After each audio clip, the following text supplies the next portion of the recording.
Les corps sociaux organiques pour une cité catholique. J'ai titré ainsi la conférence en débutant sur une citation de Pie XII qui dit « La corporation est le programme social de l'Église ». D'où l'importance de cette chose. Le terme de corporation peut être compris en deux sens ici.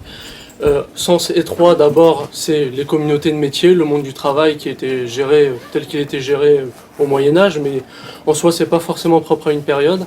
Et au sens large, c'est aussi l'acte de corporer, c'est-à-dire organiser une société, de parler de tous ces échelons, de finaliser les choses et d'assurer la vie communautaire et sociale de manière générale, en fait. Donc il y a un double sens, ça peut être un mot polysémique, si vous voulez. Alors je m'aiderai d'abord de philosophie et de théologie pour poser une base, et en commençant par la nature sociale de l'homme, savoir ce qu'elle est. Pourquoi ? Parce que justement la corporation y prend sa source, elle se base sur quelque chose de réel, sur des faits naturels. Et comme dirait saint Thomas d'Aquin, c'est dans la Somme contre les gentils, par nature l'homme est un animal politique ou social. Il utilise les deux termes d'ailleurs. On peut faire d'ailleurs une analogie, un parallèle entre corps humain et corps social. On voit bien que le corps humain vivant est organisé et qu'il est aussi hiérarchisé de la tête aux pieds, un individu est fait. Et bien de même, le corps social, par analogie, est hiérarchisé. On peut, ce ne sera pas la même chose, mais on trouvera de la famille à la nation, par exemple. On voit des corps organiques qui structurent une société. Et on ne peut pas en faire abstraction sous peine de poser des soucis sociaux, justement. Donc voilà pour le thème anatomie et parallèle avec la société, mais qui traite de l'essence des choses de toute manière. Et la vie en société est essentielle à notre nature humaine, c'est-à-dire que ce n'est pas quelque chose de secondaire, de facultatif, dont on peut se passer. Non, elle est nécessaire, elle est obligatoire. Un homme ou une société, si vous voulez, n'est pas une addition d'égoïsme. Les hommes sont reliés entre eux de toute manière. Donc la vie communautaire doit se faire obligatoirement. Et c'est pourquoi il faut rejeter le personnalisme, donc qui dit qu'on définit tout par rapport à l'individu. L'individu est une sorte de demi-dieu, donc qui choisit subjectivement tout ce qu'il faut. Alors qu'en réalité, des réalités extérieures s'imposent à nous, des réalités naturelles s'imposent à nous, on ne choisit pas tout. Et d'ailleurs, cette nature sociale existait déjà dans l'Éden, dans la Bible, où Adam et Ève y étaient en partie soumis, sans la grâce d'ailleurs, puisque c'était avant le péché originel.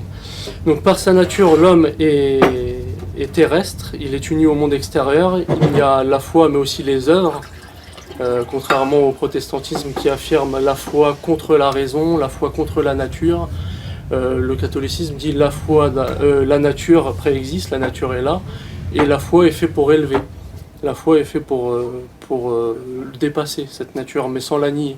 Ce sont deux choses différentes, ce sont deux choses bonnes en soi qui existent de fait.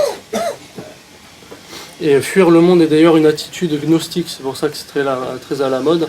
En réalité, un catholique, on pourrait dire, il embrasse le monde pour mieux le dépasser.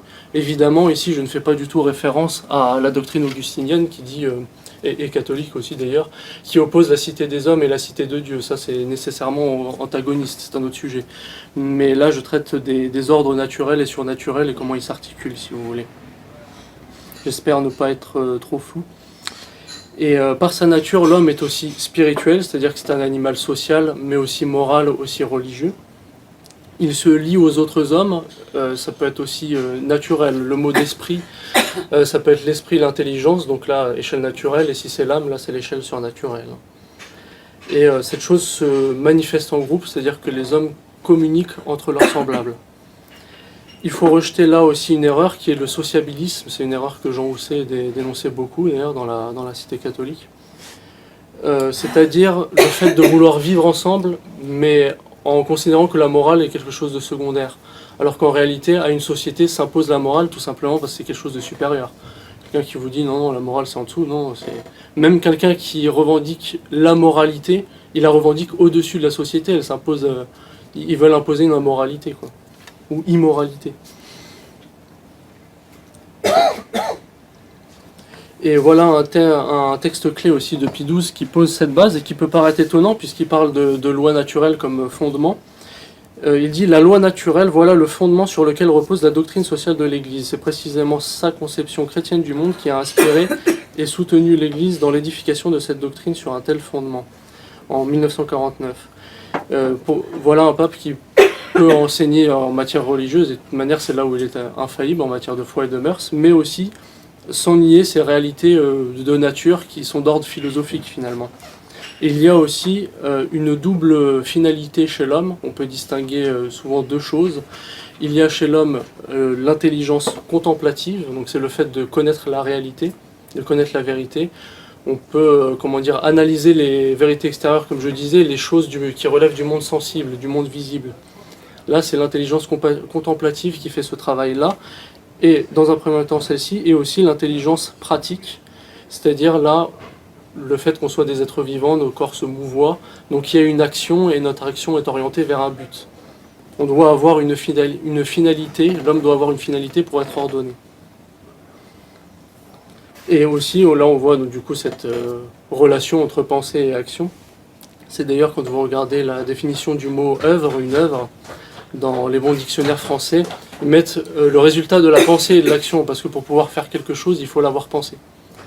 Ça vient, le fait d'agir vient après en réalité, on fait quelque chose parce qu'on l'a pensé. Il y a aussi un autre gros sujet qui est la langue, quoi, les mots. Le fait que si les hommes peuvent penser, c'est parce qu'ils ont des mots, autrement ils ne pourraient même pas réfléchir. Donc c'est vrai qu'il y a aussi ce sujet-là, que je ne traiterai pas ici de toute manière. Mais tout cela est fort intéressant, et pour comprendre la nature humaine telle qu'elle est réellement, même dans cette relation entre penser et agir, dans la mythologie grecque, vous avez Prométhée qui signifie prévient ou pense avant d'agir. Contrairement à son frère qui lui agissait et pensait après. Et forcément là ça fait des dégâts. Aussi, dans cette double finalité de l'homme, on va distinguer deux finalités donc, et qui est relative au bien commun. On dit le bien commun au singulier souvent, mais ça renferme en réalité deux finalités à laquelle l'homme est ordonné. On dit bien commun intrinsèque, là c'est intérieur, c'est-à-dire que c'est le bien politico-social, si vous voulez, le bien matériel, tandis que le bien extrinsèque, c'est celui extérieur, et donc on dit aussi le bien commun séparé, ça veut dire Dieu seul. Et comment dans le Corpus Thomis, c'est-à-dire la doctrine de saint Thomas d'Aquin, ces choses sont distinguées, là je vous cite la somme théologique sur deux paragraphes différents. La fin vers laquelle Dieu oriente ses créatures est double. L'une dépasse la mesure et le pouvoir de la nature créée. Et cette fin est la vie éternelle, qui consiste en la vision divine, activité qui dépasse la nature de tout être créé. L'autre fin est une fin proportionnée à la nature créée, de telle sorte que la créature puisse y atteindre par les ressources de sa nature. Les vertus naturelles sont atteignables par les seules forces de la nature, les vertus surnaturelles sont atteignables par les seules forces de la surnature. Il y a une articulation entre les deux, comme je disais, mais en même temps une distinction qui fait qu'il y a une certaine séparation. On peut distinguer jusque-là ces deux ordres. Il y a deux ordres de félicité, l'une est proportionnée à la nature humaine, et l'homme peut y parvenir par les principes de son être. L'autre dépasse la nature humaine, et l'homme ne peut atteindre que par une certaine participation de la divinité. Donc là, il finit par clarifier ce qu'il avait dit précédemment. Aussi, dans le bien commun, on recherche toujours un plus grand bien dans l'action pratique, et pour un plus grand nombre aussi. Plus c'est un plus grand nombre, mieux c'est, puisque ça concerne plus d'hommes, plus d'âmes. Là aussi, il faut rejeter sans doute plusieurs erreurs, mais j'en souligne une qui est le matérialisme, c'est-à-dire que si vous ne retenez que le premier bien commun intrinsèque, vous n'allez revendiquer que des choses qui sont bonnes, mais que l'aspect bien matériel, la prospérité du peuple, son confort, qui sont en soi des bonnes choses, mais si vous ne défendez le bien matériel que pour lui-même, ça s'appelle du matérialisme, quoi. C'est assez cyclique. La société manquera d'infini, quoi. Alors que s'il y a aussi le bien commun extrinsèque, c'est que ça donne une autre finalité par-dessus, qui est encore plus importante d'ailleurs, et qui fait que si on travaille au confort de sa population, c'est pour lui permettre d'avoir plus de temps à bien utiliser, et à bien utiliser pourquoi ? Pour l'étude, pour la prière. Et donc en même temps, c'est ça qui est important dans les corporations, c'est-à-dire qu'on travaille au bien social en effet, mais c'est en réalité, pour un catholique, au bout pour garder la foi catholique, pour qu'elle puisse être préservée, parce que les gens sont heureux et tout ça. Donc maintenant que les bases sont posées, j'entre sur les détails un peu plus pratiques de qu'est-ce que c'est que la corporation, et surtout l'aspect communauté de métier, comme je disais. Déjà pour le modèle corporatif en pratique, c'est vrai que le terme pose des soucis. Bon, j'ai donné déjà quelques définitions, mais quand vous regardez l'actualité aujourd'hui, le terme est biaisé parce qu'il est utilisé pour parler d'autre chose, et à savoir les multinationales qui ont de grandes possessions. On parle de corporation quand on dénonce Monsanto avec les graines, Vivendi pour l'eau, d'autres choses. Bon, les noms de Big Pharma et Big Brother sont fictifs, c'est orwellien, mais voilà, pour la domination de l'industrie pharmaceutique, les médias et tout ça, on parle aujourd'hui de corporation. Donc là, évidemment, le terme que j'utilise n'a pas du tout cette signification-là. Non, c'est un terme d'ailleurs qui a été utilisé par les libéraux quand la subversion de la Révolution arrive en France en 1789 et s'est débouché. Il a été employé par les ennemis de la corporation en fait, puisque durant la période médiévale on dit plutôt les communautés de métiers. Et en supprimant ces corps intermédiaires, puisque, bon, de toute façon j'y viendrai avec le problème de la Révolution, mais voilà, ils ont employé le terme pour la suppression. Et après coup, du coup, on a repris ce terme en disant c'est le corporatisme, c'est-à-dire l'ensemble d'idées qui défend ce concept réel et dont la nécessité s'opère. Le corporatisme aussi bien défendu dans la doctrine catholique que chez les contre-révolutionnaires en général, le courant nationaliste classique, on la retrouve un peu partout, c'est pas non plus un thème totalement oublié d'ailleurs, même si il est assez peu traité. Et c'est un organisme qui donc groupe les membres d'un même métier, pour faire simple. Je vous donne d'ailleurs une définition à l'aide d'une citation qui est de l'abbé Rouleau Menviel, dans Conception catholique de la politique, et à la limite, c'est un bon paragraphe, je pourrais vous la donner et terminer là, tellement il recadre bien et assez rapidement. Le régime corporatif est précisément celui qui veut promouvoir l'organisation de toutes les forces sociales, qui favorise leur progrès vital et fécond, dans la mesure où elle produit concorde et harmonie. Dans l'ordre économique, il substitue à la liberté effrénée du capital et du travail la corporation, et à la lutte des intérêts qui en dérivent diverses règles dictées par le corps professionnel qui assure loyauté et sécurité de l'emploi. Contre la liberté effrénée proclamée par le libéralisme, il invoque le droit d'association de l'ouvrier afin de le défendre contre l'exploitation capitaliste. Contre le principe socialiste de la lutte entre capital et travail, il exige la collaboration de l'un et de l'autre au bénéfice de la classe laborieuse elle-même. C'est-à-dire qu'il ne nie ni disons l'aristocratie ni le peuple et ne nie pas non plus leur distinction, mais essaye d'harmoniser tout ça et en plus de faire plier ceux qui sont un peu plus riches aux plus pauvres, puisque forcément ceux qui ont plus de moyens sont par nature plus puissants. Donc pour régler un peu la balance, c'est pas du marxisme d'étalage que de le dire, même c'était une maxime de Saint-Louis, de dire il faut défendre un peu plus les pauvres, justement parce qu'ils ont moins de puissance. Et voilà, l'abbé Rouleau Menviel le souligne. En continuant, le régime corporatif et l'organisation du travail est la plus conforme au principe de l'ordre social chrétien et la plus favorable à la prospérité générale. Et c'est ce qui a conduit d'ailleurs cet abbé à soutenir à l'époque les différentes révolutions de la première moitié du XXe siècle, qui avaient globalement rétabli ce système corporatif avec une actualisation certaine. Et donc le corporatisme ne peut être que communautaire, puisque de toute manière il unit des hommes, c'est évident. C'est une armature qui prétend gérer tout le monde du travail et qui concerne tout citoyen, par définition. C'est une composante essentielle au corps social, c'est-à-dire que sans cela, on estime que on perd beaucoup, c'est une absence, c'est un dégât par définition, ou voire, si elles sont établies mais de mauvaise manière ou un semblant de rétablissement, c'est une inconsistance, et à partir de là, c'est pareil, on aura des dégâts, quoi. Ce sera forcément dommageable. Donc dans son organisation, elle établit des groupements en tout domaine, c'est-à-dire qu'aujourd'hui, vous avez le monde agricole, le monde judiciaire, le monde industriel, le monde de la médecine et tout ça. Et bien là, il y a des groupements dans chacun de ces corps de métier, si l'on veut, même la boucherie, etc. On peut étendre ça plus largement.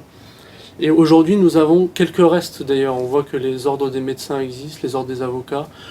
Pareillement, les groupes de compagnons, ça existe encore dans le monde artisanal. Là, il y a peu de choses et c'est souvent détenu par des francs-maçons ou des modernistes, ou des conciliaires. très souvent il n'y a plus qu'eux qui ont un peu un pied à l'étrier là-dedans, quoi. Mais voilà, ça ce sont des restes corporatifs si l'on veut, et en soi c'est une bonne chose, quoi, par rapport au travail. Donc ce groupe de corporations aussi veille à, comme je disais, c'est une armature du travail, donc au respect des lois, la santé des travailleurs, ça regroupe tout de toute manière, il faut passer par là. C'est un corps intermédiaire entre le gouvernement et l'individu, entre le gouvernement et le peuple, si vous préférez.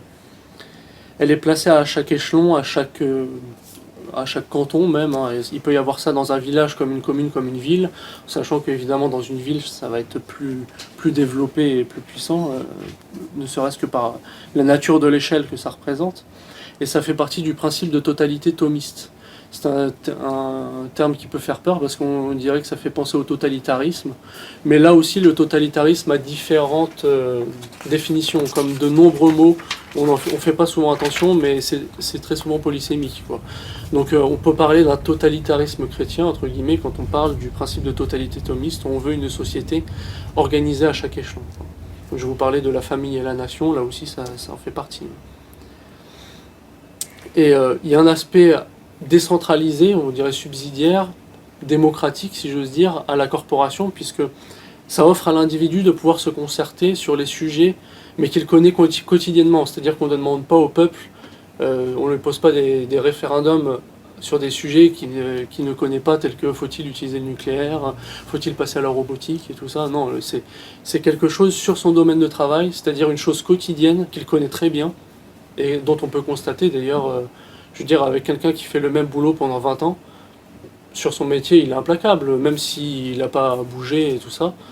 Et si vous lui parlez politique, bah là, c'est patatrac, tout s'effondre. Voilà, donc là, au moins, dans cette corporation, on est sûr que c'est des sujets, il va savoir de quoi il parle. Il le voit tous les jours, il le connaît par cœur et tout ça, c'est autre chose. Et aussi, en interne, bah là, on voit les possibilités d'évolution et tout ça. Il faut que l'effort soit récompensé par le mérite. Il faut que les classes les plus petites aient la possibilité même de se hisser socialement si ça leur est possible, quoi. C'est le rôle, là aussi, de la corporation de le faire et des hommes qui l'animent, évidemment. Et la corporation demande un sacrifice collectif à l'individu. Il n'est pas question de renier l'individualité, faire comme si ça n'existait pas. Il est évident que chaque individu est unique, de même que chaque peuple est unique d'ailleurs, même si c'est une autre échelle. Mais par contre, si on ne pousse pas l'individu au sacrifice de la communauté, bah, là on retombe dans l'individualisme, on retombe dans le personnalisme, subjectivisme, tous ces travers et qui sont très contemporains. D'ailleurs, on a l'impression de ne pas en sortir. Et pour l'aspect social, il y a, comme disait l'abbé Menvel, un ajustement des classes.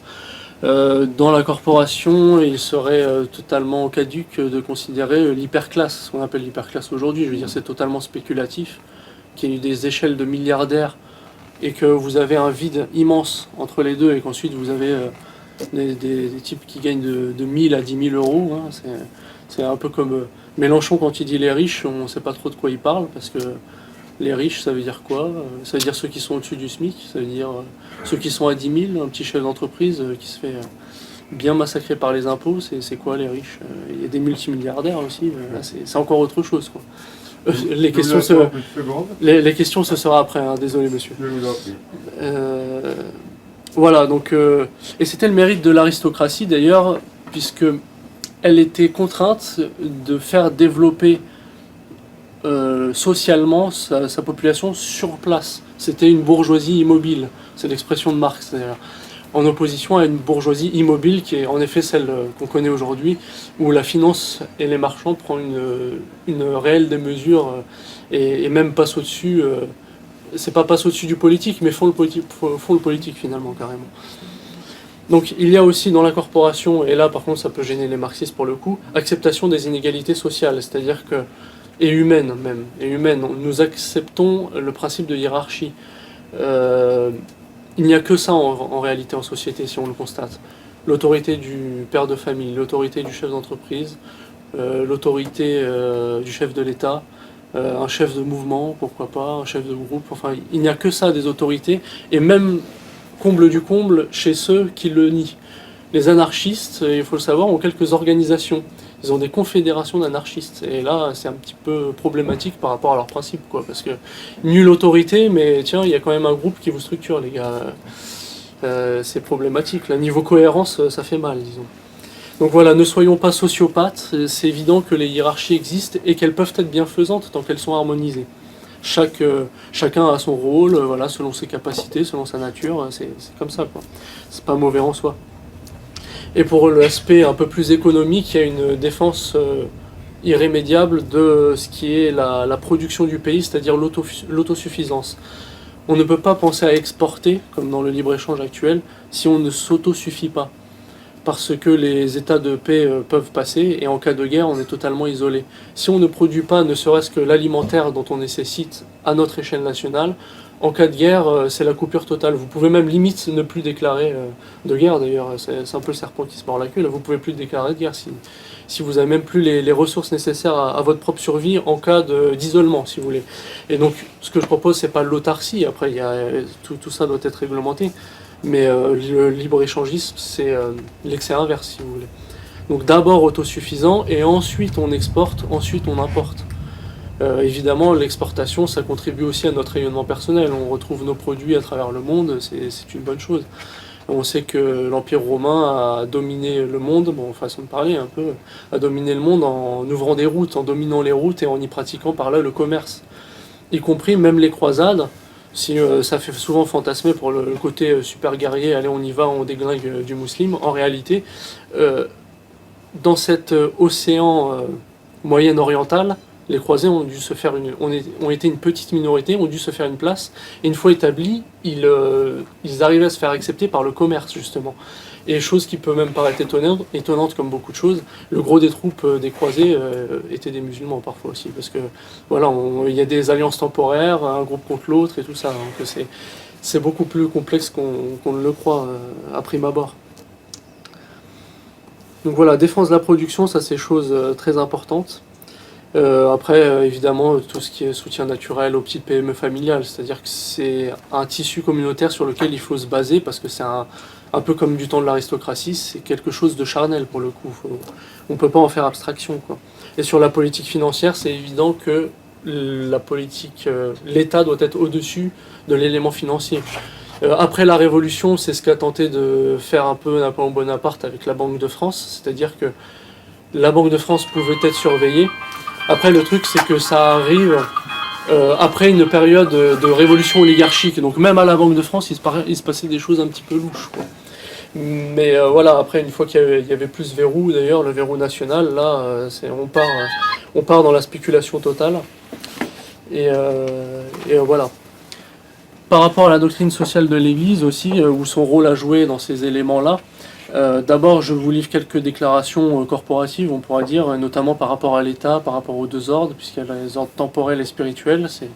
Ça peut être une analogie entre les ordres naturels et surnaturels aussi, mais c'est encore un autre sujet. Et Pie XI, dans Quadragesimo Anno, 1931, dit « L'État n'est pas seulement le gardien de l'ordre et du droit, mais il doit travailler énergiquement à ce que, par tout l'ensemble des lois et des institutions, la constitution et l'administration de la société fassent fleurir naturellement la prospérité tant publique que privée. » Donc c'était d'ailleurs des notions assez étatistes, on pourrait dire, qui étaient défendues dans Quadragesimo Anno, d'ailleurs, qui pouvaient pas faire penser à une certaine centralisation, pas jacobine qui est trop extrême, mais une certaine centralisation, qui a été défendue aussi par les nationalismes du XXe siècle, parfois avec excès. En effet, l'Église dénonçait l'immodération du nationalisme. C'est l'immodération, comme il peut y avoir aussi modération du nationalisme, il faut le comprendre dans ce sens-là. En soi, c'est la doctrine qui a rapport à la nation si vous donnez une définition assez générale. Et Léon XIII, dans Immortale Dei, 1885, chacun d'eux, le pouvoir ecclésiastique et le pouvoir civil, dans son ordre est souverain. Chacun d'eux est donc circonscrit dans une sphère où il peut se mouvoir et agir en vertu des droits qui lui sont propres.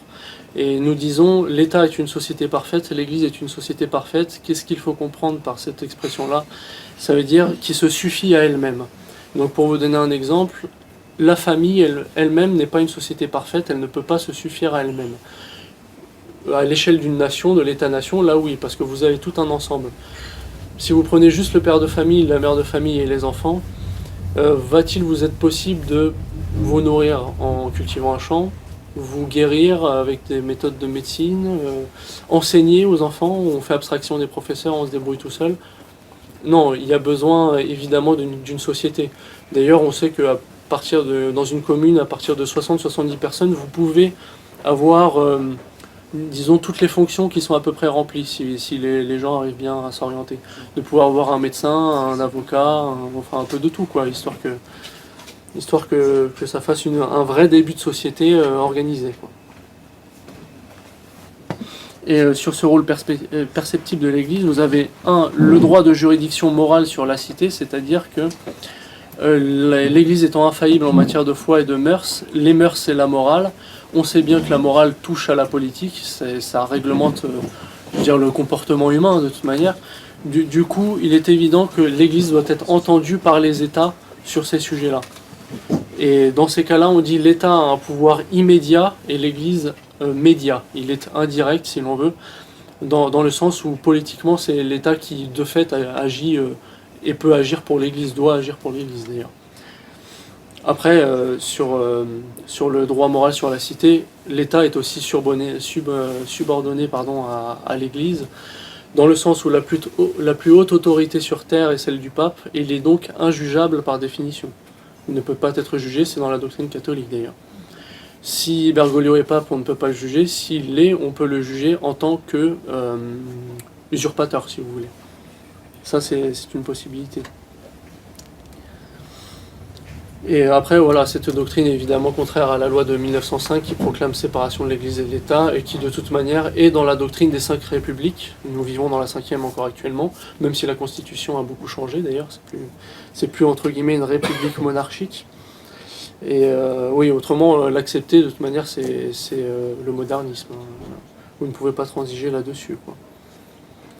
Donc voilà, il y a ça, juridiction morale sur la cité et aussi primat de juridiction du pape, c'est-à-dire qu'il a l'autorité sur toutes les âmes de toute manière, et a fortiori d'autant plus sur son église, c'est-à-dire les clercs et même les fidèles. Donc pouvoir immédiatement politique après, et immédiat pour l'État. Après on sait que voilà, le sabre domine l'esprit domine le sabre, comme on dit. Je crois que c'était une formule de Napoléon d'ailleurs. Et pour retraiter de corporation, mais à travers des incarnations historiques, pour avoir quelques exemples, à échelle essentiellement française et européenne, d'ailleurs, je vais en traiter. D'abord, je commencerai par le haut Moyen-Âge, qui est la nécessité du travail durant cette période, puisqu'on sait que durant l'Antiquité, durant les civilisations d'époque, c'était pas d'ailleurs propre aux Romains, la Mésopotamie c'était pareil. Le travail servile, le travail physique était tellement mal vu que c'était réservé aux esclaves, c'était une mauvaise chose par définition. Et voir ça d'un mauvais œil, c'est très païen d'une part, relatif au paganisme ancien, et aussi talmudique. C'est dans les principes juifs. Le travail, c'est quelque chose de mauvais, ça fait mal, faut pas y toucher, c'est réservé aux goïms d'ailleurs. Tandis que dans la chrétienté, il en est toute autre chose. Évidemment, on ne va pas nier que c'est quelque chose de pénible, hein, le travail fatigue, ça c'est sûr. Il y a certaines douleurs, certains mal, c'est sûr, on est d'accord. Mais voilà, pour contrecarrer cette société impie, vous avez une conclusion dans la règle bénédictine qui traite de cela, qui est une règle essentiellement religieuse, mais qui est un ordre qui a introduit cette nouvelle notion du travail finalement dans la chrétienté occidentale. L'oisiveté est l'ennemi de l'âme. Les frères doivent donc consacrer certaines heures au travail des mains et d'autres à la lecture des choses divines. C'est pourquoi nous croyons pouvoir régler de cette manière l'une et l'autre de ces occupations. Donc Saint Benoît de Nursie, qui est un Romain du VIe siècle et saint patron de l'Europe, qui a fondé cet ordre bénédictin, dont la règle, d'ailleurs, s'applique pas forcément qu'aux bénédictins maintenant. Elle est assez plastique, si j'ose dire, assez domaine public. Et ça, c'est dans le chapitre 48, donc sur le travail manuel quotidien. Donc comme je dis, ça révolutionne la conception du travail qu'on se fait depuis l'Antiquité, qui allie manuel, intelligence et foi, finalement. On prend en compte ces trois choses-là, on les accorde, et cela, on estime que ça fait un homme complet.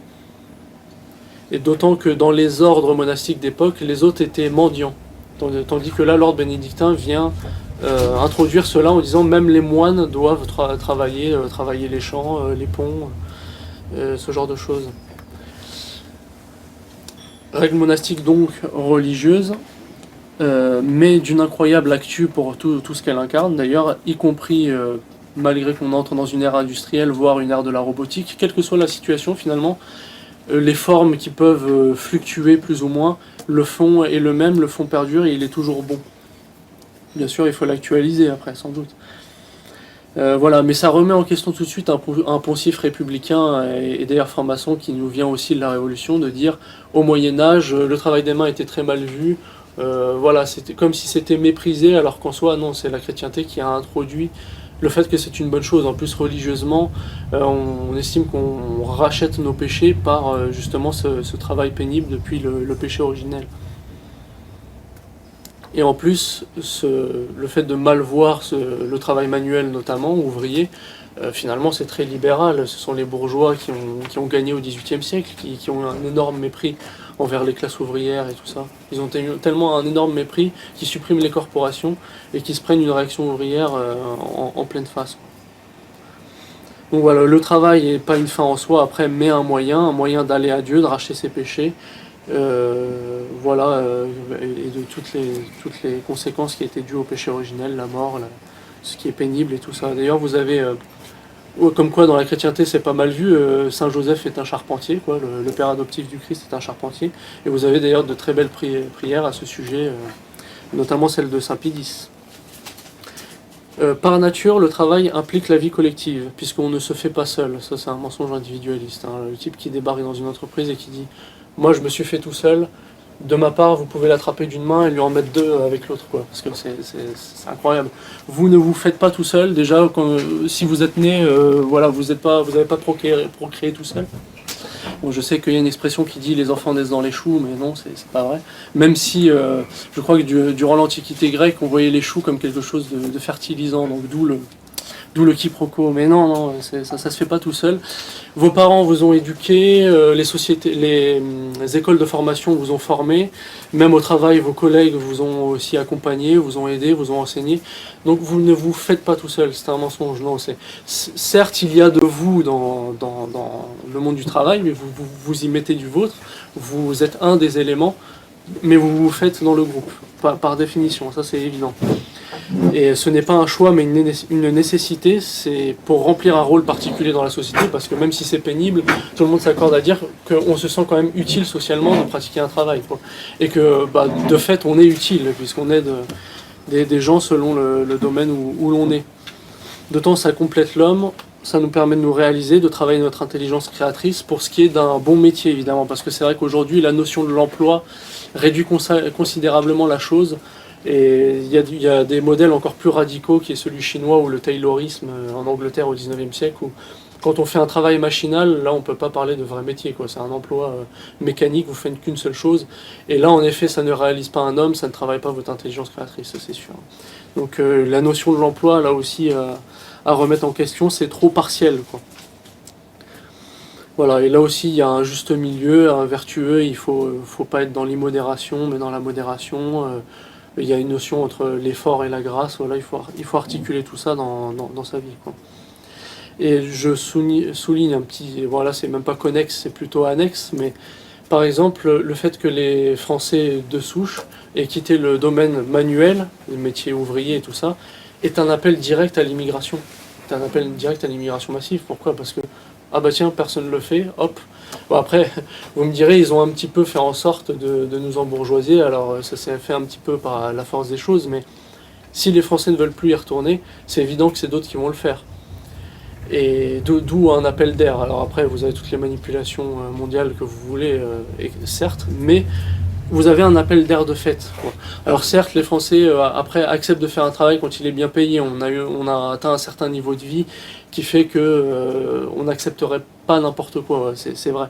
Ce qui fait que ça implique plus de choses. Donc pour le relancer, il faudrait sans doute modifier quelques petites choses, mais déjà ne pas diaboliser le travail manuel, qui est encore mal vu parce que c'est salissant et tout ça.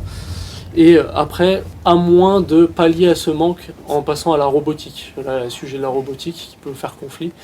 Mais si vous voulez éviter dans un pays l'immigration, c'est un peu, bon, c'est pas ce que fait l'Allemagne, mais ils sont passés à la robotique, le Japon aussi, les États-Unis dans une certaine mesure, le monde asiatique, alors là, très fortement pour le coup, de manière générale. Et là, oui, en effet, si vous faites des espèces de robots ouvriers, bah, vous abstenez une bonne part de la population d'éviter de faire ce travail-là. Après, voilà, c'est un choix, c'est des choses qui doivent être pesées et tout ça. En soi, c'est un nouveau stade technologique, hein, finalement. Après cette période du haut Moyen-Âge qui dédiabolise le travail, oui, si l'on peut dire, vous avez les communautés de métiers qui s'établissent lors de la période médiévale. Donc une organisation sociale et économique propre au temps féodal, mais qui soit peuvent prendre les différentes formes, mais qui reste une nécessité. Dans les mémoires de Louis XIV, dans les communautés de métiers, il évoque « Chaque profession contribue à sa manière au soutien de la monarchie. Le laboureur fournit par son travail la nourriture à tout ce grand corps, l'artisan donne par son industrie toutes les choses qui servent à la commodité du public et les marchands assemblent de 1000 endroits différents tout ce que le monde entier produit d'utile et d'agréable pour le fournir à chaque partie au moment qu'il en a besoin, c'est-à-dire à chaque cercle social. » Et cette communauté de métiers est connue administrativement dès le XIe siècle. Je dis administrativement parce qu'au début ça a été établi tout naturellement en fait. Ce sont les gens qui d'eux-mêmes ont fait ces structures. Les familles et les travailleurs se sont regroupés en corps de métier. Et finalement la royauté est venue constater ça, et une fois que ça a été constaté, elle a en effet légiféré certaines choses pour l'organiser. Mais en soi c'était quelque chose de fait d'une bonne spontanéité à l'époque, quoi. C'est établi tout naturellement dans la cité.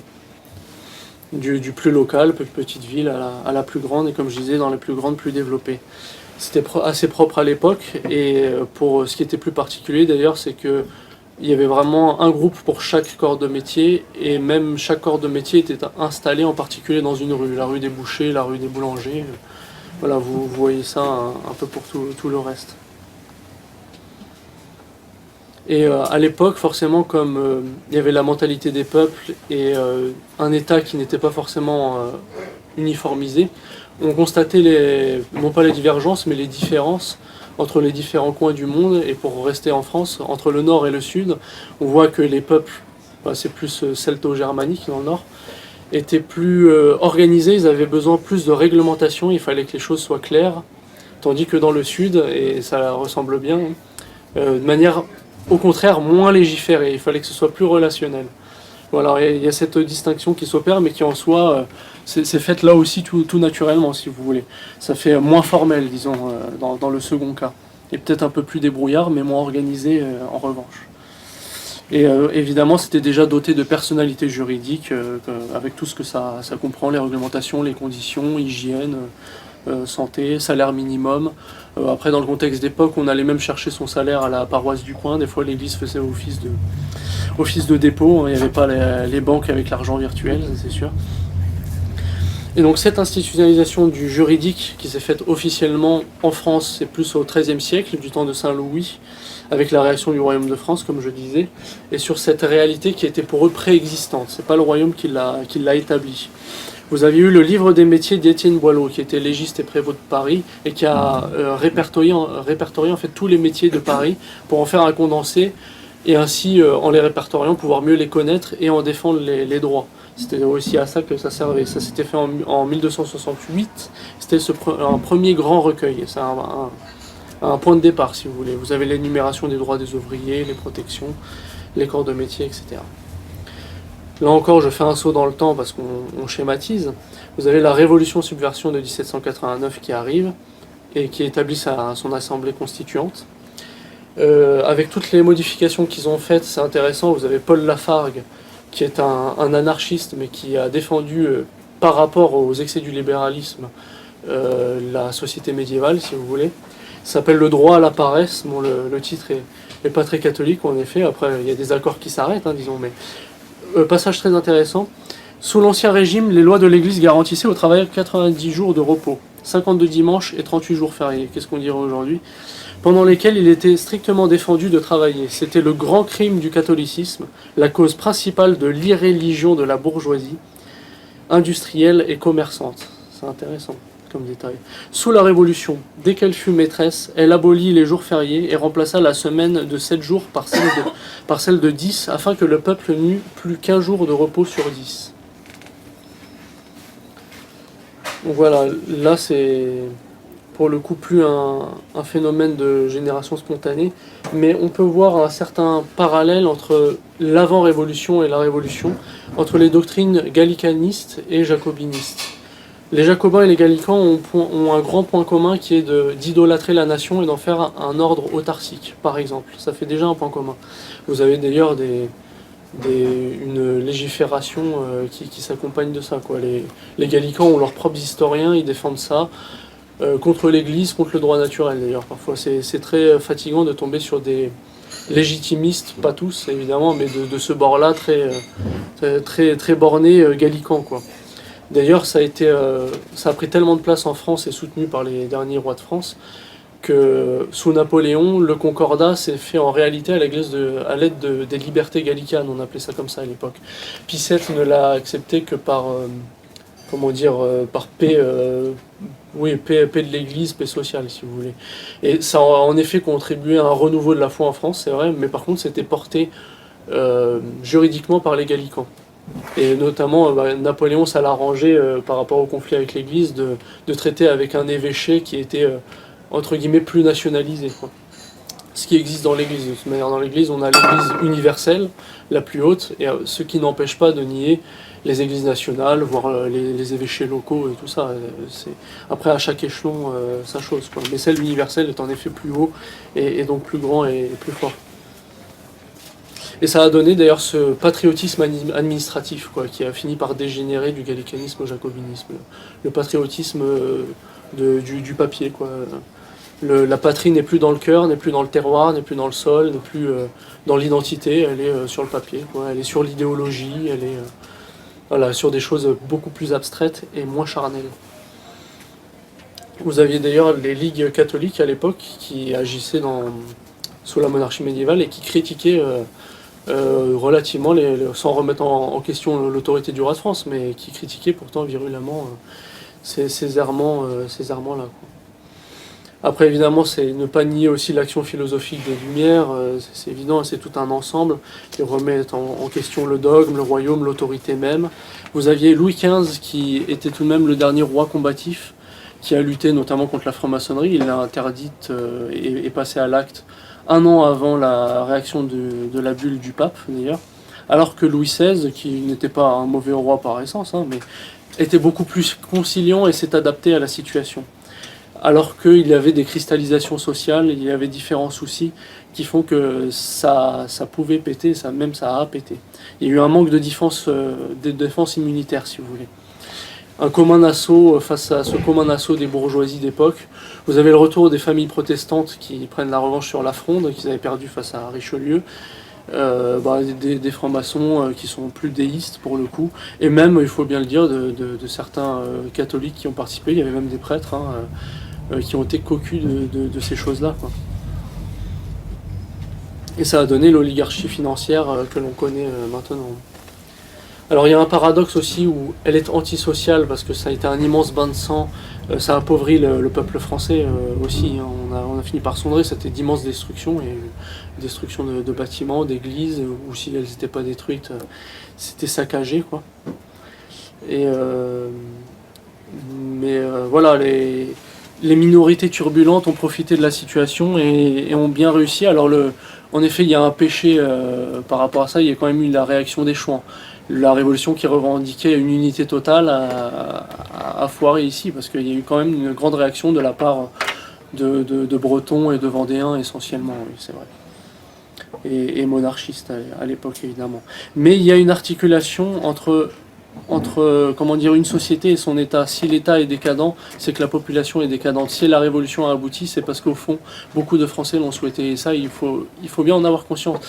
Même là, ceux qui font l'antimacronisme primaire, il faut qu'ils se rendent compte que quand on a un tel président, c'est pas si étonnant quand on voit l'état de notre population.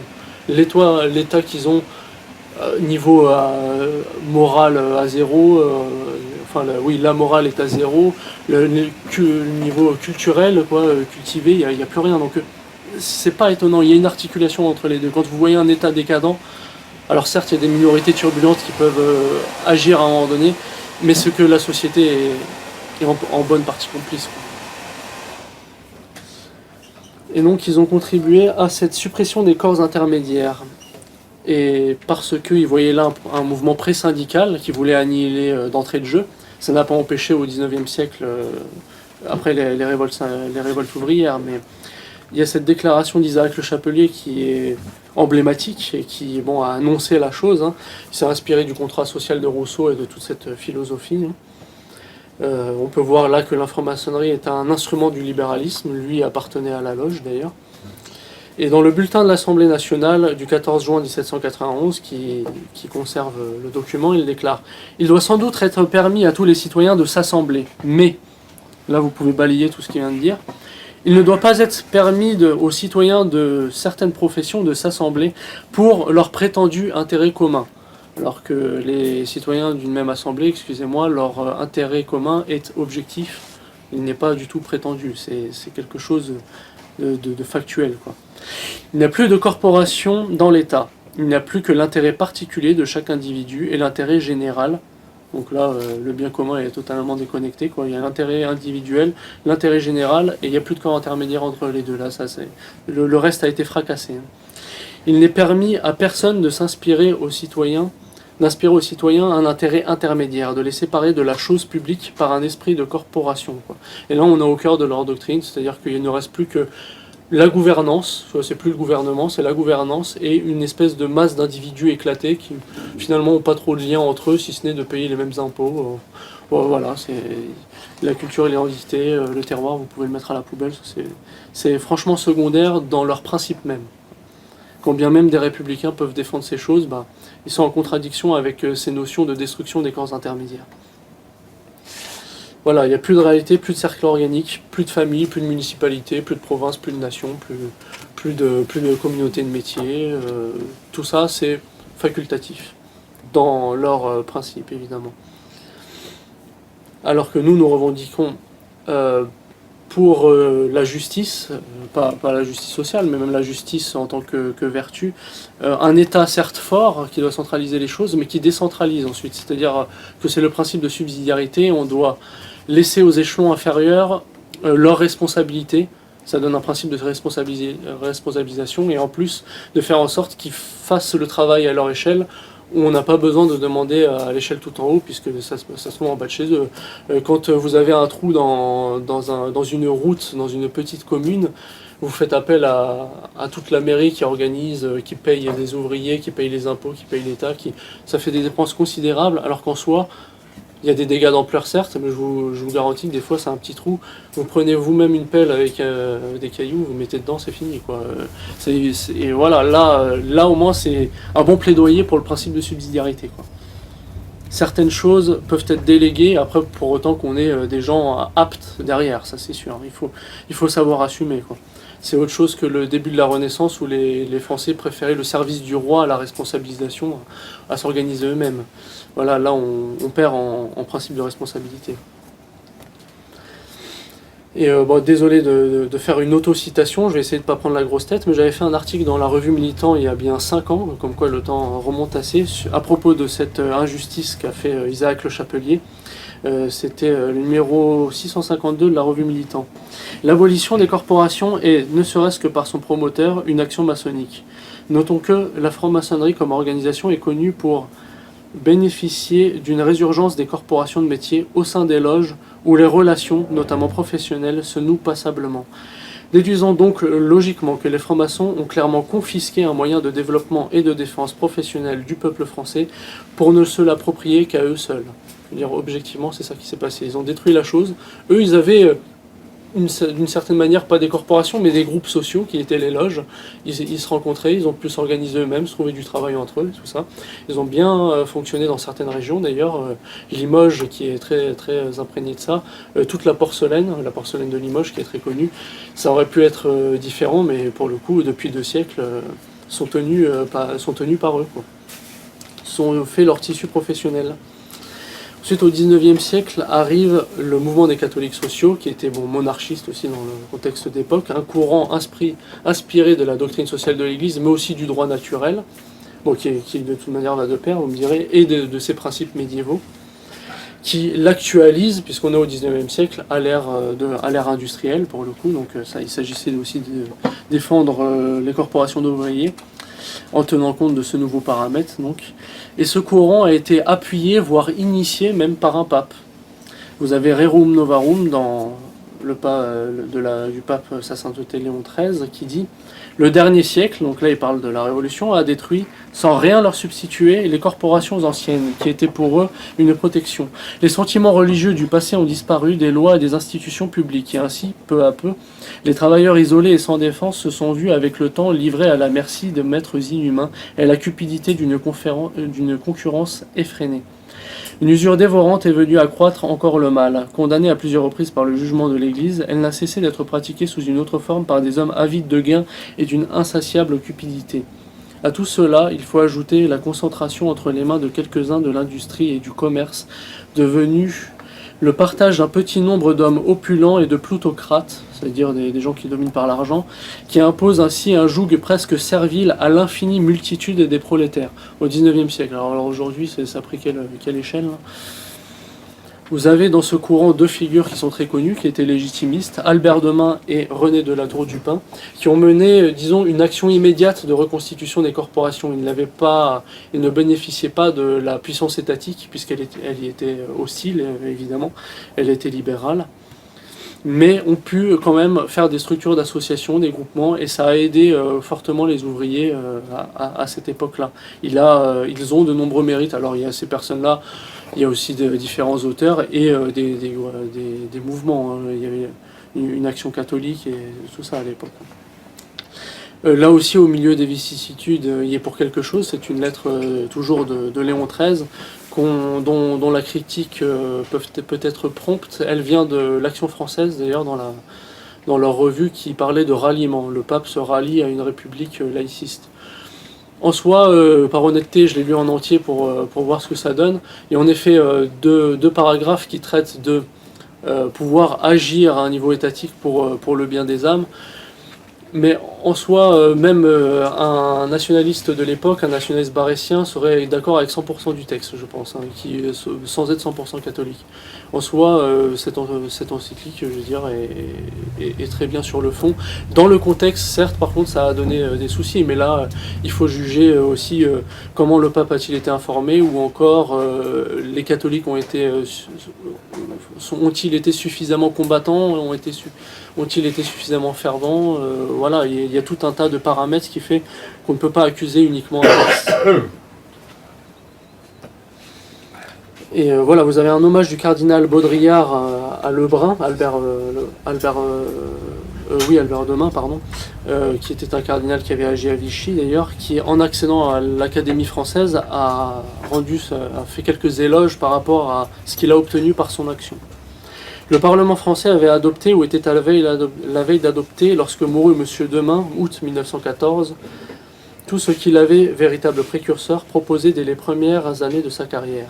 Repos hebdomadaire, limitation des heures de travail, semaine anglaise, protection du travail des femmes à domicile, des femmes et des enfants à l'usine, assurance obligatoire contre les accidents professionnels, les maladies et la vieillesse, retraite ouvrière et paysanne, etc. Le 19e siècle, c'est aussi la naissance des syndicats ouvriers, comme je le disais, c'est-à-dire un prolétariat est né, de fait. Il s'est établi contre la bourgeoisie, en effet, donc là, ça s'oppose au principe corporation de l'harmonie pour entrer dans un conflit vertical, en effet, mais un conflit qui en cas de société éclatée, est irrémédiable, c'est évidemment qu'il va venir. Donc, en même temps, c'était nécessaire que naisse un socialisme.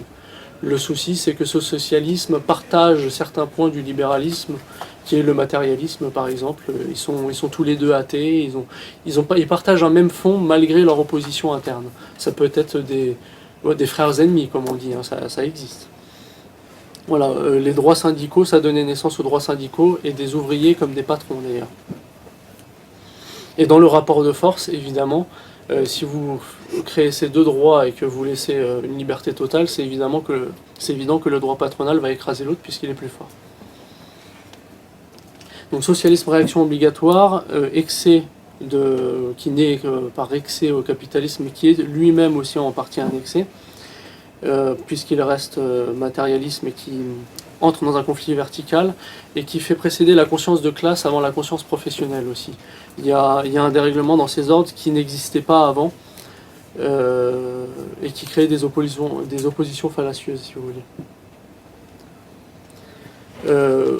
Un sujet connexe qui est aussi la suppression du droit de grève, c'est un thème important puisqu'on voit bien que ça a créé des paralysies sociales. C'est aujourd'hui, dit-on, un moyen de défense, si vous voulez, des ouvriers. Un exemple qui est encore d'actualité, même si c'est un peu plus moindre, ceux qui font la grève à la SNCF, vous ne pouvez plus bouger, quoi. Si vous travaillez loin, vous êtes bloqué. Si vous voulez aller voir votre famille en fin de semaine, vous ne pouvez pas, si elle est dans une autre région par exemple. Donc on sent bien que cet égoïsme de classe, malheureusement, se répercute sur le souci d'autres personnes qui n'ont rien demandé. J'avais donné aussi déjà un cas, certes extrême, mais qui pourrait avoir cours, et on l'a vu à Naples. Si les éboueurs font grève, qu'est-ce que ça donne? Je veux dire, la ville se transforme en ville poubelle en l'espace d'une semaine, à peu près. Ça va très vite dans ces cas-là. Et avec tous les problèmes que ça cause, problèmes respiratoires et tout ça, avec les personnes âgées qui vont claquer en premier, ça c'est évident. Donc on voit bien que droit de grève, ça peut créer de gros désordres sociaux, si vous voulez. Après, évidemment, si l'on supprime ça, il faut le remplacer par quelque chose. Très souvent, quand on crée un vide, il faut quelque chose, autrement... Mais bon, il y a plein de thèmes, tels que la corporation, ou la justice impartiale du travail, et tout ça, pour éviter tout dysfonctionnement. Au XXe siècle, on a eu droit au retour de la corporation sous un œil étatique. C'est-à-dire que comme elle a été détruite et que les gens ne pouvaient plus le faire, c'est l'État qui l'a rétablie. Évidemment, avec un conflit politique interne, puisque ça va être les nationalismes, les fascismes de l'époque. En Italie, ça prend le terme de corporativismo, le corporativisme, c'est-à-dire au lieu de corporatisme. En fait, c'est la même chose, mais c'est juste pour y inclure cette notion étatique qui en soi était présente dans le Quadragesimo Anno de Pie XI. Donc, des nationalismes pré-45, puisque Nuremberg rasera tout après, c'était un nouveau 1789, une nouvelle étape qui détruit ce qui a été fait. Globalement, ça a été établi de l'ouest à l'est, d'ailleurs. Les corporations sont revenues, même dans les pays de l'est.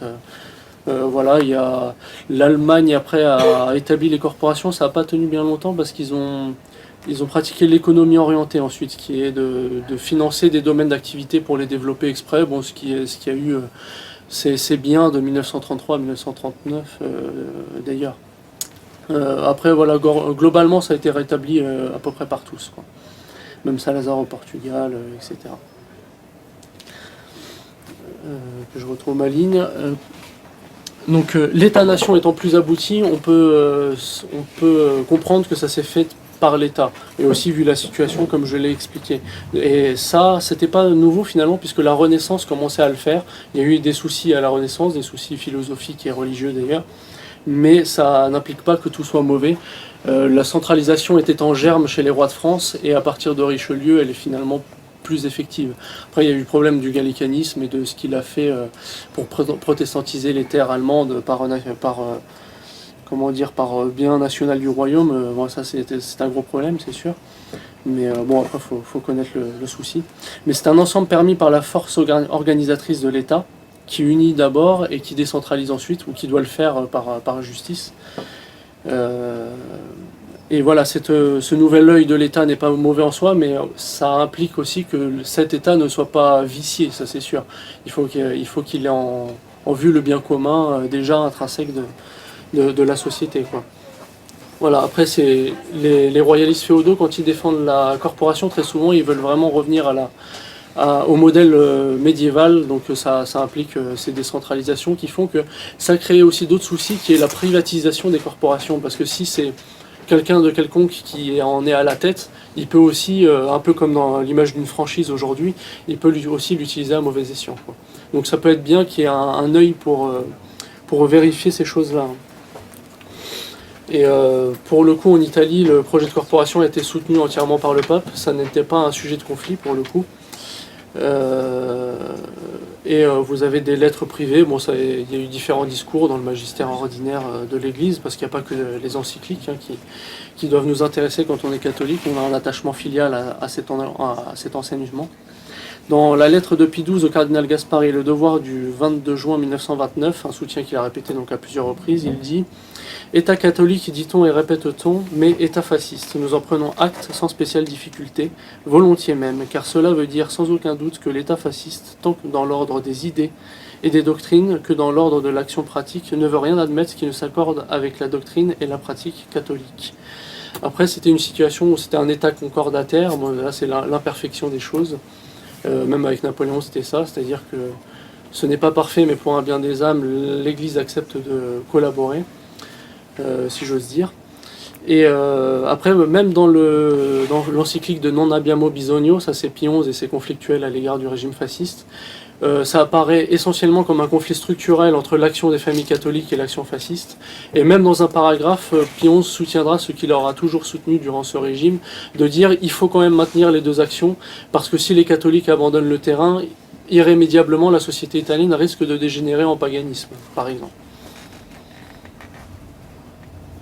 Voilà, là aussi on voit une articulation entre les deux. Et sur cet état où je disais que population décadente, état décadent, il y a une relation, on peut faire un parallèle par exemple avec les commerces qui sont ouverts le dimanche.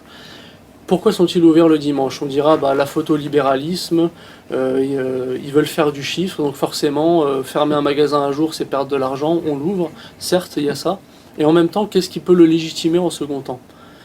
Et le fait que des gens fassent leurs courses le dimanche. Si c'est ouvert mais que personne ne rentre et que le magasin fait 0 chiffre d'affaires alors qu'il faut payer des employés qui sont venus et qu'on a forcé à travailler ce jour-là, c'est évident que le magasin ferme tout de suite, quoi. Donc là aussi on voit une articulation, quoi. Libéralisme et les gens qui sont acquis et qui font pas attention. Voilà, pour Non Abbiamo Bisogno et les conflits internes aussi, on pourrait dire que ça a eu même cours lors de la royauté. Si on condamne les régimes nationalistes pour certains excès, est-ce qu'on ne pourrait pas le faire pour la royauté elle-même? Le Saint-Empire romain germanique comme le Royaume de France. Et le Royaume de France, c'est le gallicanisme en gros, qui proclame que l'évêché de France finalement n'est plus soumis à la juridiction directe du pape. Et le Saint-Empire romain germanique, il y a eu de gros conflits, dont la querelle des investitures, où ils le faisaient eux-mêmes.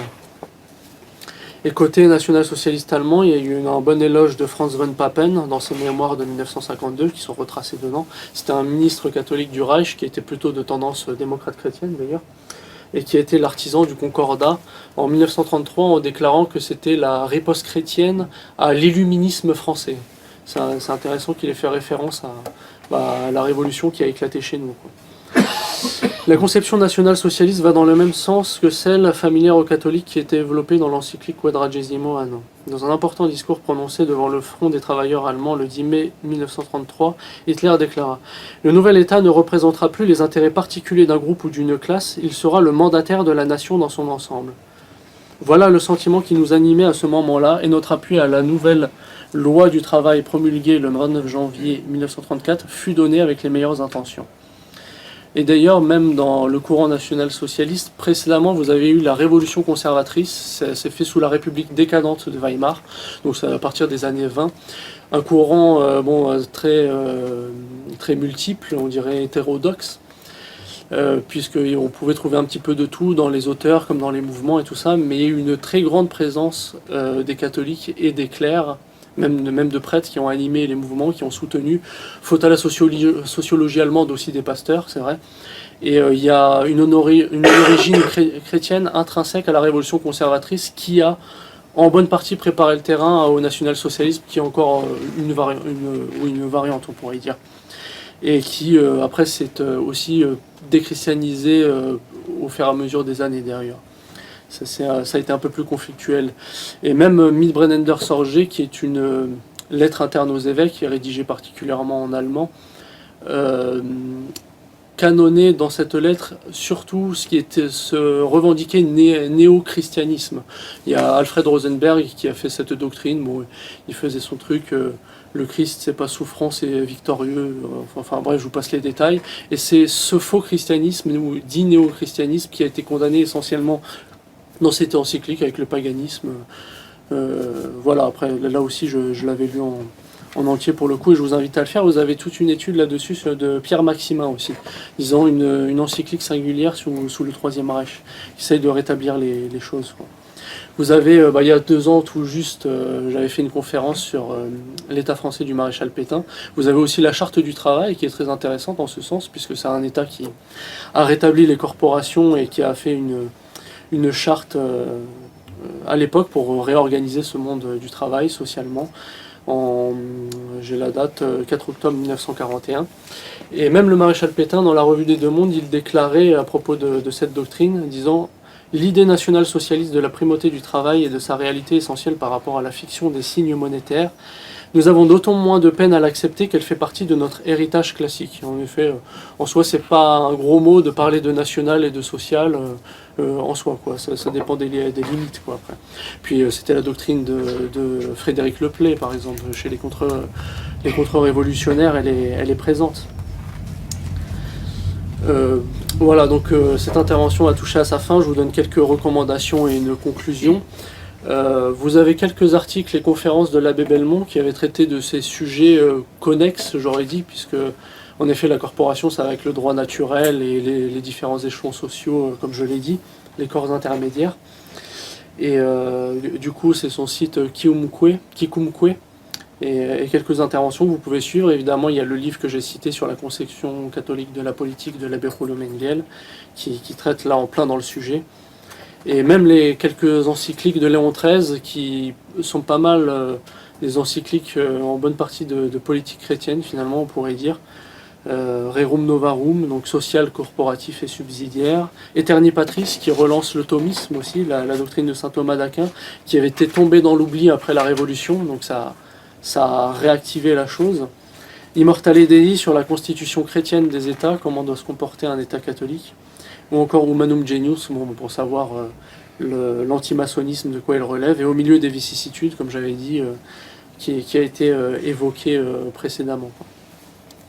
Et pourquoi parler des corporations? Ce n'est pas pour dire oh, tiens, au temps médiéval c'était joli, en passant à autre chose. Non, c'est pour dire que c'est nécessaire que ça revienne même aujourd'hui et dans notre temps.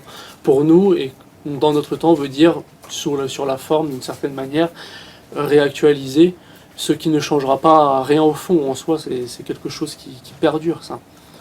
Et nous avons besoin de cela à la force d'un État, ça c'est évident, à moins de tomber dans une grande guerre destructrice qui détruit tout, et où les hommes, où il reste des hommes qui se réorganisent à petite échelle, et là ça prendra en effet des formes un peu médiévales où les gens le font d'eux-mêmes. C'est évident que pour que ce soit viable et à longue durée, il nous faut la force d'un État pour le faire. Sujet connexe, ça peut étonner, mais ça peut être même l'appel à la dictature. Vous allez me dire, ça y est, le type il débielle.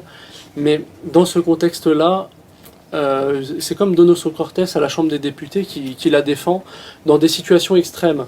La monarchie a le mérite de vanter une certaine stabilité dont les hommes peuvent avoir besoin, une stabilité paternelle, là où la dictature va, être certes sous haute tension, donc on peut peut-être pas le maintenir à long terme, mais va bander les énergies dans une situation de grave crise du sens, crise économique, de guerre, ou ce genre de choses.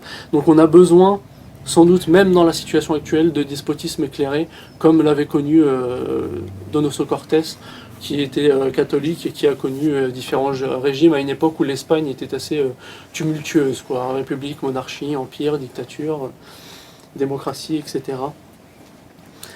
Donc on va avoir besoin de ça comme situation d'urgence aussi à cause du peuple abattardi, quoi, parce que la décentralisation mena plus d'éléments démocratiques, c'est bien quand vous avez un peuple cultivé, quand il ne sait plus où il en est, c'est problématique. Voilà pourquoi il ne faut pas avoir peur du mot, d'autant que la dictature, là aussi, existe partout. Ce régime démocratique électoral a une forme dictatoriale qui est le parti ou le président qui gagne impose son point de vue, il impose d'une certaine manière sa dictature.